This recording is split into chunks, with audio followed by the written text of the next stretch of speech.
Sejak hijrah ke Madinah, Nabi Muhammad SAW dan para sahabat selalu berdakwah tanpa mengenal lelah dan putus asa. Dakwah kepada orang-orang yang sudah masuk Islam ditujukan untuk melaksanakan hukum dan ibadah yang diwajibkan. Sedangkan dakwah yang ditujukan kepada orang-orang yang belum masuk Islam bertujuan agar mereka bersedia menerima Islam sebagai agamanya. Masjid Nabawi merupakan masjid pertama yang dibangun Nabi Muhammad SAW dalam membentuk masyarakat Islam di Madinah. Masjid Nabawi yang dibangun pada bulan Rabiul Awal 1 Hijriah atau September 622 sebelum Masehi. Fungsi masjid pada saat itu adalah 1. Sebagai sarana pembinaan umat Islam di bidang akidah, ibadah, dan akhlak. 2. Tempat belajar agama Islam yang bersumberkan dari Al-Quran dan Al-Hadis. 3. Sebagai sarana tempat menyambung silaturahmi antara kaum muslimin. 4. Sebagai sarana sosial. 5. Menjadi tempat bermusyawarah. 6. Tempat menyusun strategi perang.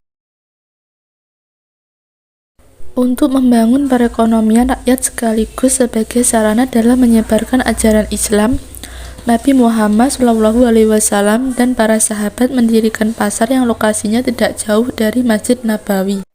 Kehadiran pasar yang menganut sistem perekonomian Islam disambut hangat oleh masyarakat Madinah karena mampu menyuguhkan sistem perekonomian yang menguntungkan semua pihak, jauh dari riba dan keserakahan.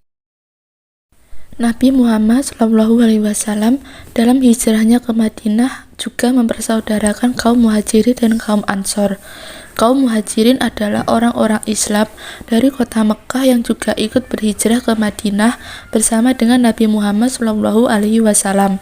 Sedangkan kaum Ansor adalah kaum yang menerima kedatangan umat Islam di Madinah. Beliau mempersaudarakan kaum Muhajirin dan kaum Ansor agar mereka dapat saling membantu dan mengasihi satu sama lain. Di Madinah, syarat sebagai sebuah negara, maka Nabi Muhammad membuat sebuah konstitusi yang dinamakan Piagam Madinah. Piagam Madinah merupakan produk undang-undang hasil kompromi antara umat Islam dengan non-muslim di Madinah yang digunakan sebagai dasar hidup dan aturan yang harus dipatuhi bersama antar pihak yang terkait. Isi Piagam Madinah adalah 1. Bidang politik, Nabi Muhammad menyelesaikan semua masalah masyarakat Madinah berdasarkan semangat musyawarah dan berlandaskan keadilan. 2. Bidang agama, rakyat Madinah bebas memilih dan mengamalkan agama masing-masing. Selain itu, mereka perlu menghormati agama yang dianut oleh individu yang lain.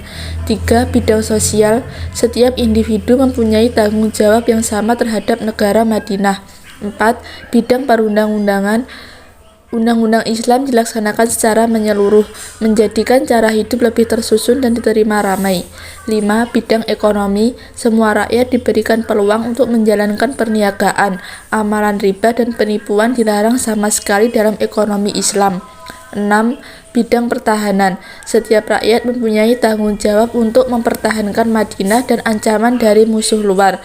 7. Kedudukan Yahudi, mereka mempunyai hak yang sama dengan anggota masyarakat yang lain untuk menikmati keselamatan dan kebebasan di Madinah.